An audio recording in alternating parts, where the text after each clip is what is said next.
Bismillahirrahmanirrahim. Assalamualaikum warahmatullahi wabarakatuh.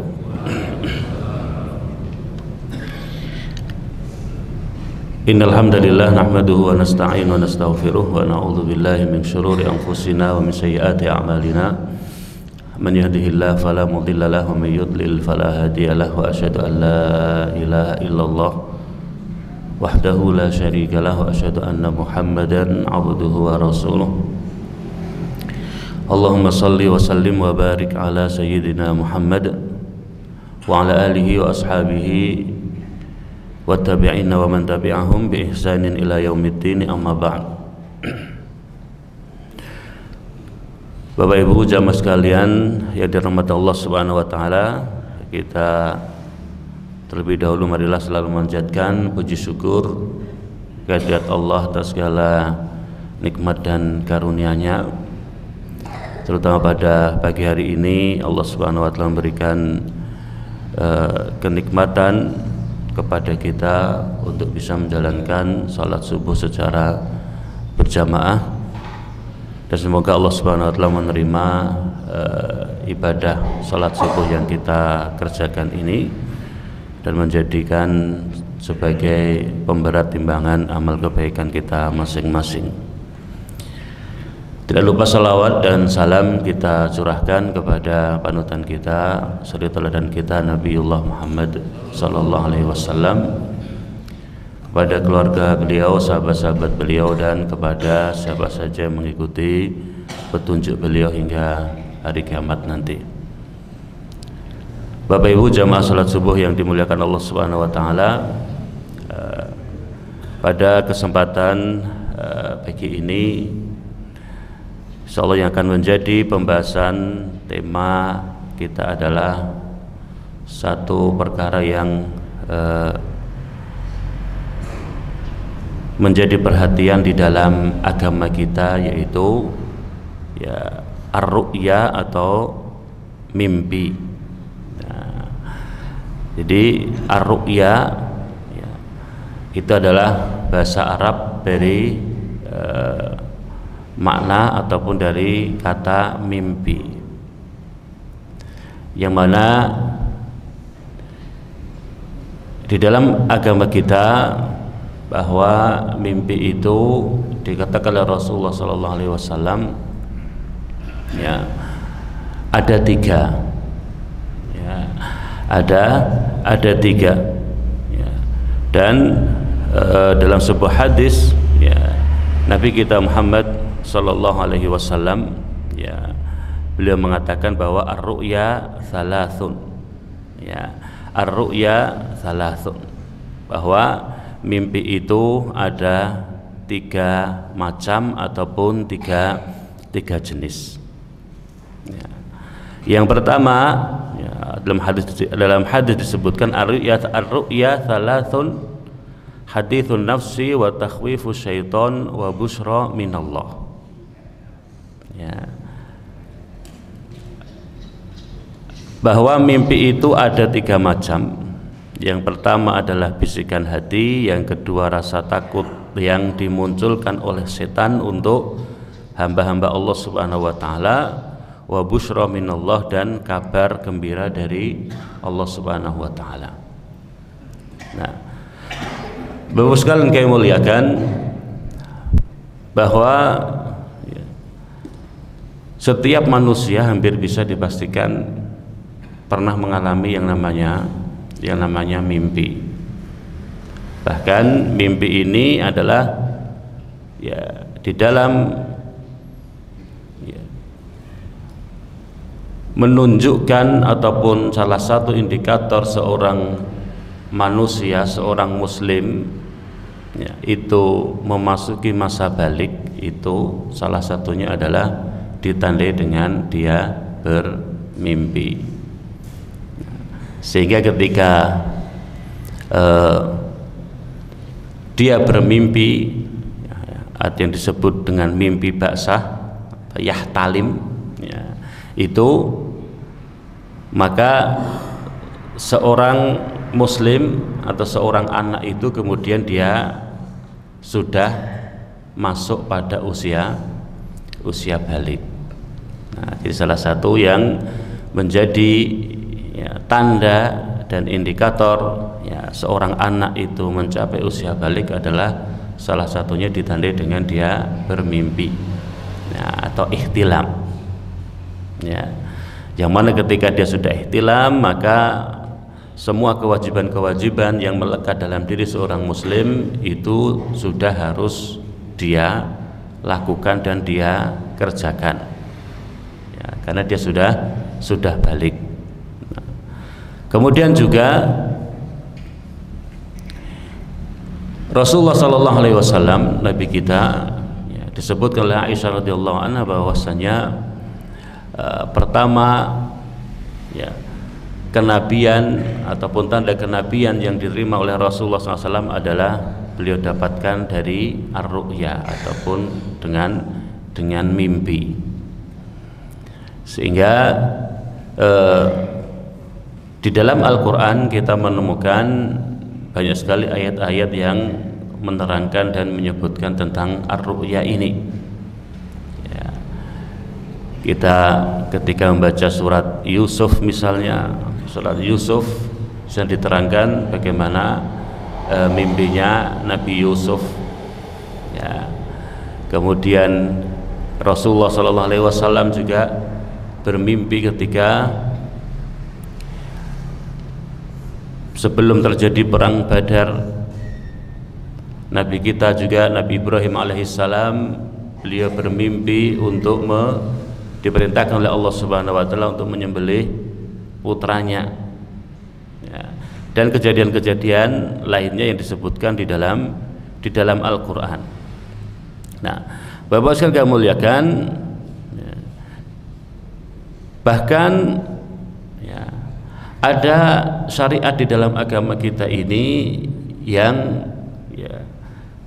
dituntunkan atau menjadi sebuah syariat yang kemudian dijalankan oleh kaum muslimin yang berasal dari mimpinya sahabat. Dari mimpinya sahabat, yaitu tentang panggilan sholat, tentang panggilan sholat atau yang biasa kita sebut dengan azan. Karena ketika Rasulullah SAW sampai di kota Madinah, kemudian mulai terpikir ataupun mulai muncul usulan-usulan ataupun panggilan untuk mengumpulkan kaum muslimin mengerjakan sholat. Nah, kemudian ada yang mengusulkan bagaimana kalau kita buat sebuah lonceng, kemudian lonceng itu kita bunyikan ataupun dibunyikan ketika setiap kali masuk waktu sholat. Nah, tapi usulan ini kemudian ditolak karena ini menyerupai orang-orang Nasrani. Ada yang kemudian bagaimana kalau pakai trompet,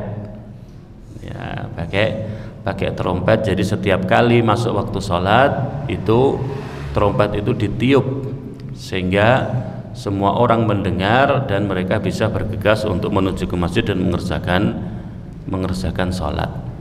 Nah, dan beberapa usulan yang lain yang itu tidak disepakati, Rasulullah SAW tidak menyetujuinya. Nah, hingga kemudian hari berikutnya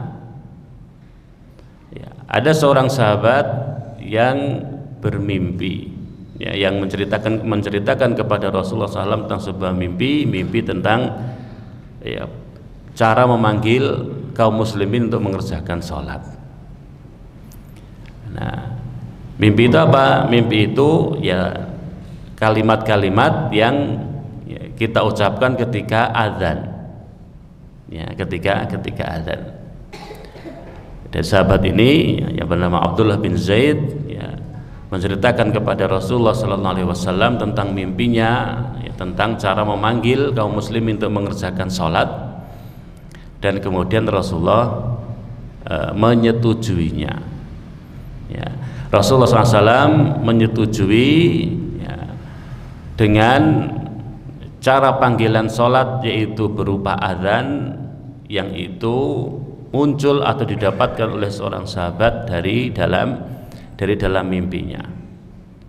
Dan kemudian ketika Abdullah bin Zaid menceritakan kepada Rasulullah SAW tentang hal tersebut, ya, dikatakan sahabat Umar bin Khattab radhiyallahu anhu juga mengatakan bahwa saya juga mengalami ataupun mendapatkan mimpi yang sama.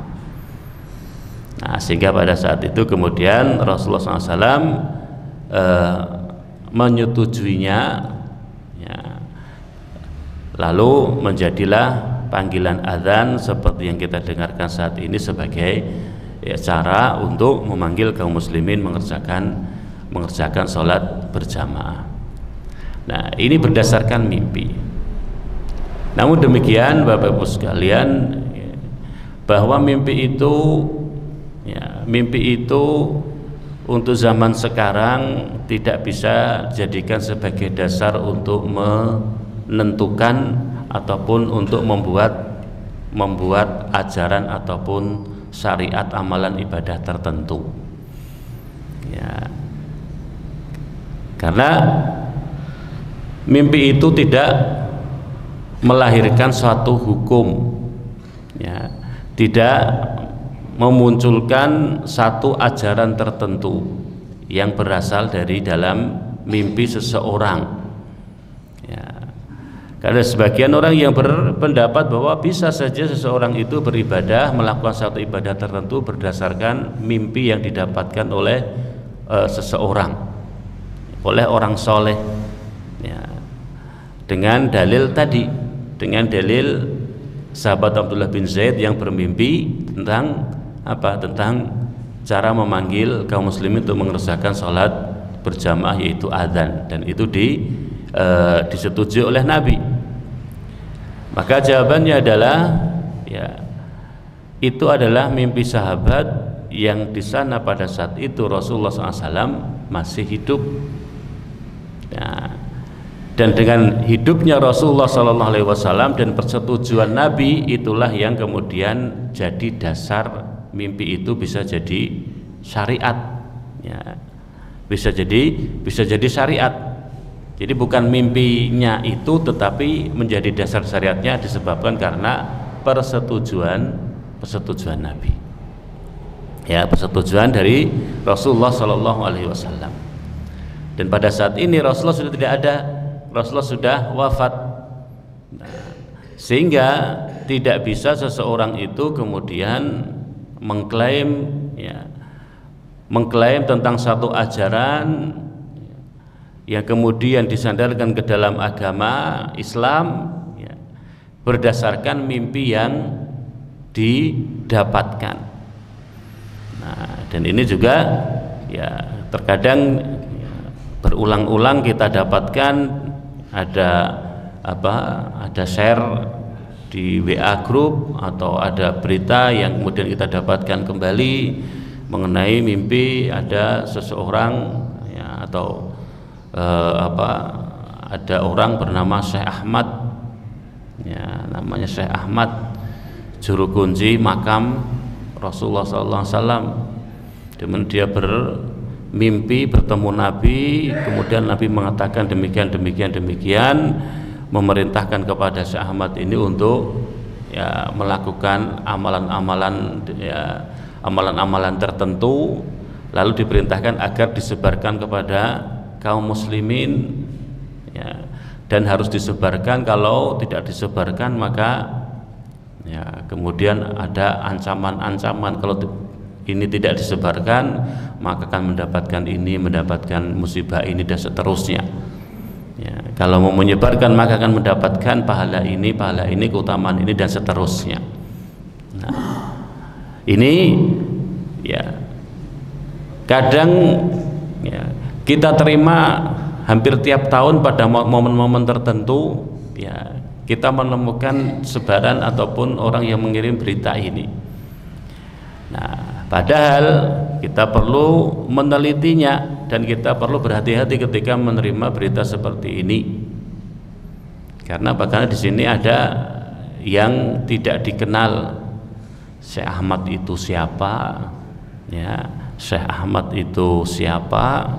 Ya, nama aslinya siapa? Karena yang namanya Ahmad itu kalau orang Arab banyak sekali yang namanya pakai Ahmad. Ya, atau menggunakan nama Abdullah atau menggunakan nama Muhammad. Ya, bahkan ada yang namanya itu Muhammad. Ya, namanya Muhammad, bapaknya juga namanya Muhammad, kakeknya juga namanya Muhammad. Ya. Hal seperti ini hal yang lumrah yang bisa kita ketemukan ya, di kebiasaannya orang-orang Arab.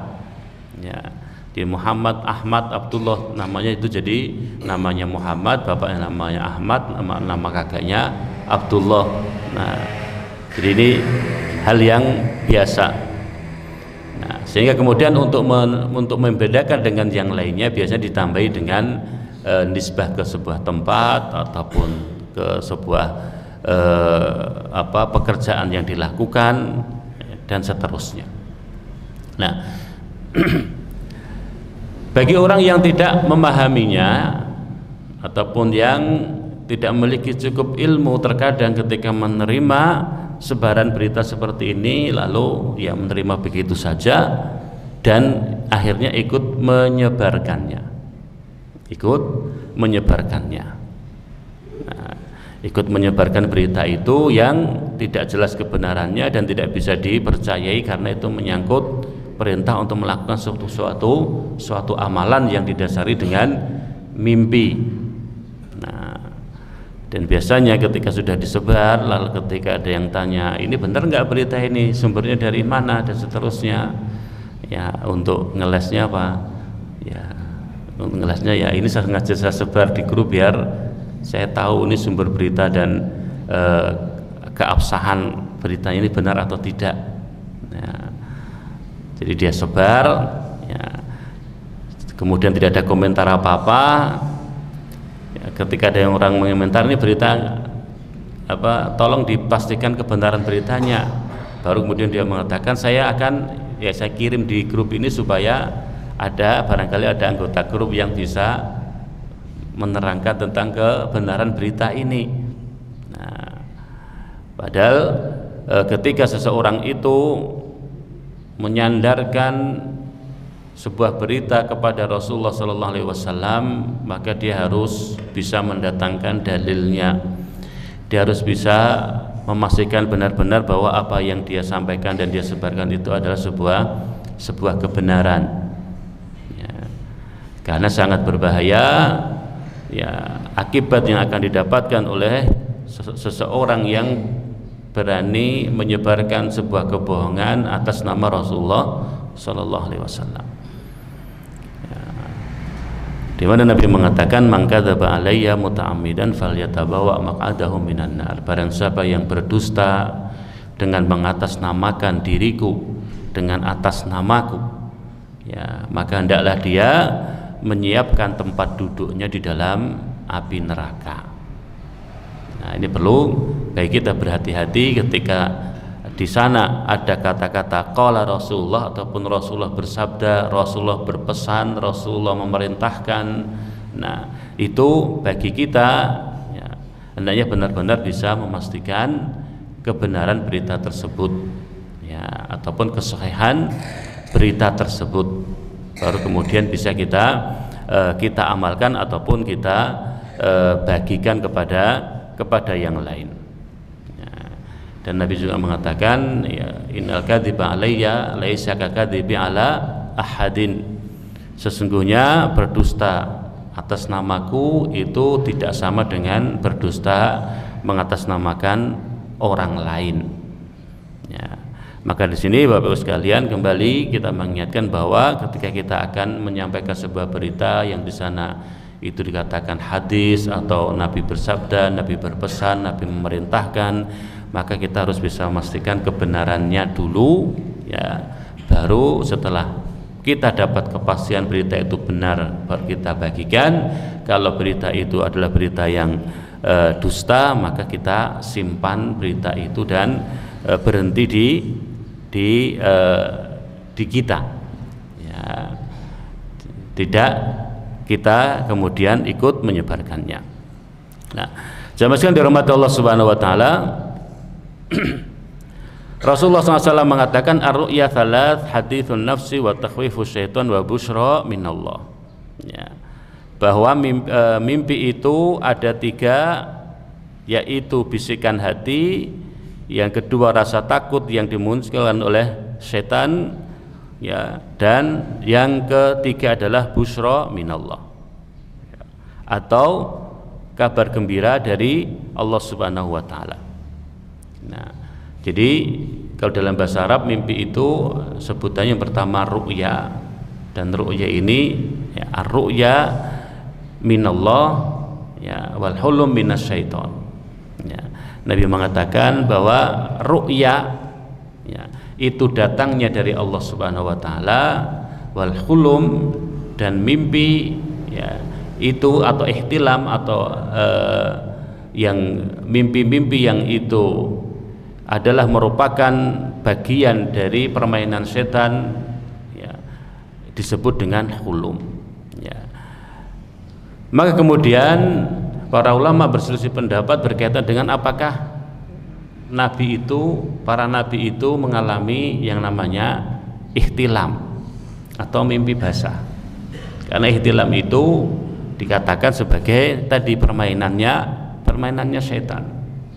Ada yang mengatakan bahwa, ya, para nabi itu tidak pernah yang namanya mimpi basah, ya, atau bermimpi melakukan sesuatu yang kemudian menyebabkan keluarnya air mani, ya, ataupun kemudian junub dan mandi. Nah, karena itu datangnya dari setan, sementara para nabi itu adalah orang-orang yang maksum, ya, dijaga oleh Allah Subhanahu wa taala. Tapi kemudian ada yang memberikan rincian, ya, Ibnu Qayyim rahimahullah memberikan rincian bahwa memang para nabi itu tidak yahtalim, tidak mimpi basah, tidak mengalami mimpi basah yang datangnya dari permainannya setan, ya. Tetapi, ya, mereka bisa saja mengalami junub, ya, disebabkan karena berlebihnya air mani yang ada di dalam tubuh, sehingga kemudian itu keluar tanpa didahului terlebih dahulu dengan mimpi basah. Nah, jadi pada intinya di sini para ulama berselisih pendapat. Dan pendapat yang kedua itu, ya, sangat mungkin ataupun mungkin untuk terjadi, ya, karena seseorang terkadang dia keluar air mani disebabkan tanpa sebab, ataupun bisa karena sakit, ataupun dengan sebab yang lain, tapi bukan dari mimpi basah, ya. Bisa karena sakit, karena luka, ya, dan sebagainya. Bapak sekalian dirahmati Allah Subhanahu wa taala, bagaimana, ya, yang kita lakukan ataupun tuntunan dalam Islam menyikapi ketika kita mimpi, ya. Maka Rasulullah SAW mengatakan idza ra'a ahadukum ar-ru'ya yuhibbuha fa innama hiya minallah falyahmadillah 'alaiha, wal yahduts biha. Apabila salah seorang dari kalian bermimpi dengan sesuatu yang menggembirakan, maka sesungguhnya itu adalah mimpi yang datang dari Allah, dan hendaklah dia memuji Allah Subhanahu wa taala dan menceritakan mimpi tersebut. Ini ketika kita mimpi, ya, mimpi yang baik, ya. Ketika kita mimpi hal-hal yang baik, maka apa yang kita lakukan, ya, ketika kita mimpi yang baik yang membuat hati kita bahagia, muncul harapan-harapan yang baik disebabkan mimpi yang kita alami, maka yang pertama adalah memuji Allah Subhanahu wa taala. Yang kedua, memohon kepada Allah agar yang ia mimpikan tersebut, ya, wujud di dalam kehidupan nyata. Dan yang ketiga adalah menceritakan mimpi itu kepada orang-orang yang ia cintai sebagai bentuk kebahagiaan ataupun berbagi kebahagiaan. Tapi di sini catatannya adalah kepada orang yang dia cintai, ya. Jadi jangan diceritakan kemana-mana, bahkan kepada orang yang tidak suka kepada kita, ya. Karena mimpi itu, ketika mimpi yang baik diceritakan agar kita memiliki rasa optimis dalam hidup kita, agar kita bahagia. Dan jika kita ceritakan kepada orang yang kita cintai, pasti dia akan mendoakan kebaikan-kebaikan untuk kita. Tapi kalau kita ceritakan kepada orang yang benci kepada kita, ya, maka dia akan memberikan jawaban yang akan membuat kita sedih atau membuat kita kemudian berkurang kebahagiaannya karena, ya, tanggapan ataupun karena jawaban dari orang yang benci kepada kita. Kemudian kita ceritakan mimpi yang kita alami, ya. Jadi kita ceritakan, bisa Allah yang mimpi, ya, kok kan ngimpi, ya. Jadi kayaknya nggak mungkin delok kahananmu kok mimpi iso ngene, iso munggah kaji tanpa antri, ya kayaknya nggak mungkin, tangi lemu turu kesuwen. Padahal itu ketika dia mimpi bisa berhaji misalnya, ya itu kan sebuah berita baik, ya. Kalau diceritakan kepada orang dicintai, ya semoga Allah kabulkan, semoga Allah wujudkan. Tidak ada yang mungkin bagi Allah, semuanya mudah bagi Allah. Itu kalau orang yang cinta kepada kita. Tapi kalau orang yang benci kepada kita, ya tadi, ya turumu kesuwen, ya jadi tidurmu terlalu lama, ya bangun, ya lihat kondisimu begitu kok mau haji dan seterusnya, sehingga itu akan menambah rasa sedih, ya. Nah kemudian yang berikutnya, Bapak sekalian kami muliakan, ya, jadi memuji Allah, memohon kepada Allah agar mimpi itu Allah wujudkan dalam kehidupan yang nyata, menceritakan hal tersebut kepada orang yang dia cintai, dan kemudian tidak menceritakan mimpi tersebut untuk orang yang berpotensi hasad atau dengki ataupun orang yang tidak berilmu, ya. Yang berikutnya, wa idza ra'a ma yakrahu falyata'awwadz billah min syarriha wa min syarri syaiton, ya. Maka jika salah seorang dari kalian mimpi, tapi mimpi itu adalah mimpi buruk, mimpi yang tidak dia sukai, ya, tidak dia sukai, maka apa yang dilakukan, ya, Nabi memberikan sebuah tuntunan berkaitan ketika seseorang mimpi tapi mimpi itu adalah mimpi buruk atau mimpi yang isinya dia melihat dalam mimpinya sesuatu yang tidak dia sukai. Yang pertama adalah meminta perlindungan kepada Allah atas keburukan dalam mimpi yang dia alami, ya, memohon perlindungan kepada Allah, ya, agar mimpi buruk atau mimpi yang tidak dia sukai itu tidak terjadi di dalam kehidupan nyata. Nah, jadi yang kedua, minta perlindungan kepada Allah dari setan dengan melafadzkan ta'awudz, a'udzubillahi minasyaitonirrajim, ya. Jadi dengan meminta perlindungan kepada Allah dari gangguan setan, karena mimpi buruk itu, ya, mimpi sesuatu yang tidak kita sukai itu datangnya dari setan. Tujuannya apa? Agar kita khawatir, agar seorang muslim itu merasa takut, agar seorang muslim itu kemudian gelisah dengan sesuatu yang belum terjadi. Nah, yang ketiga, meludah sebanyak 3 kali pada arah kiri, ya, ataupun ke arah kiri untuk mengusir dan melecehkan dan menghinakan setan.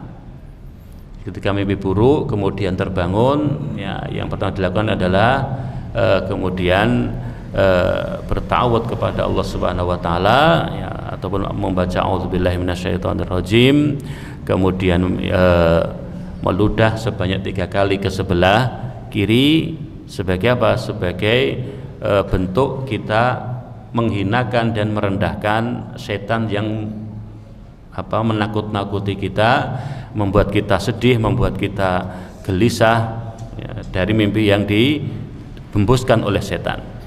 Kemudian yang keempat, tidak menceritakan hal tersebut kepada seorang pun, ya, jadi tidak boleh diceritakan kepada siapapun dan cukup itu disimpan dalam dirinya sendiri, ya. Dan tidak perlu kemudian buru-buru mencari takwil ataupun mencari arti dari mimpi yang dia alami.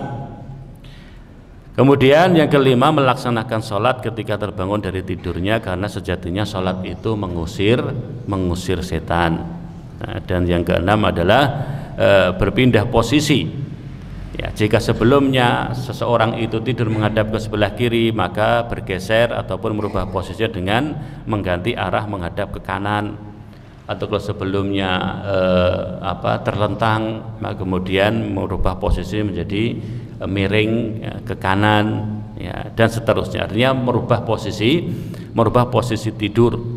Nah, namun kemudian ya, jika ia terbangun dengan ketakutan karena mimpinya, ya, karena mimpi yang dia alami, maka hendaklah dia membaca doa a'udzu bikalimatillahi tammah min ghadabihi wa iqabihi wa syarri ibadihi wa min hamazatis syaiton wa ayyahdurun.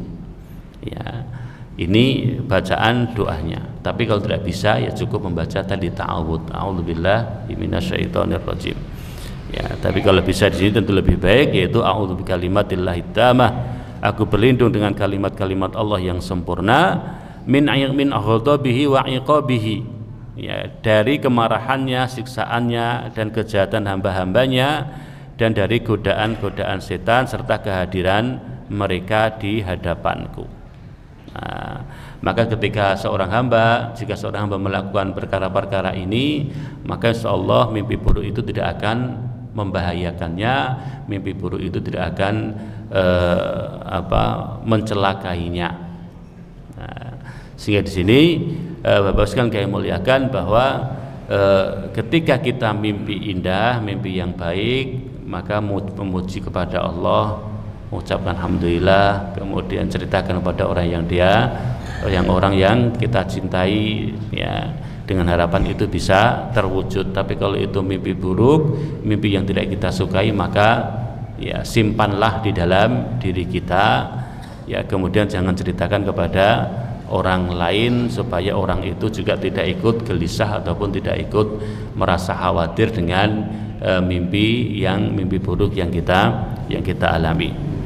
Jamaah sekalian dirahmati Allah Subhanahu wa taala, demikian yang bisa kita sampaikan pada kesempatan pagi hari ini. Semoga menjadi pengingat untuk kita, amalan yang bisa kita lakukan sehingga bisa menjadi kebaikan dan pahala untuk kita dari sebuah mimpi yang kita alami. Demikian, terima kasih atas perhatian Bapak Ibu sekalian, dan kita akhiri dengan doa kafaratul majelis. Subhanakallahumma wa bihamdika asyhadu an la ilaha illa anta astaghfiruka wa atubu ilaik. Assalamualaikum warahmatullahi wabarakatuh.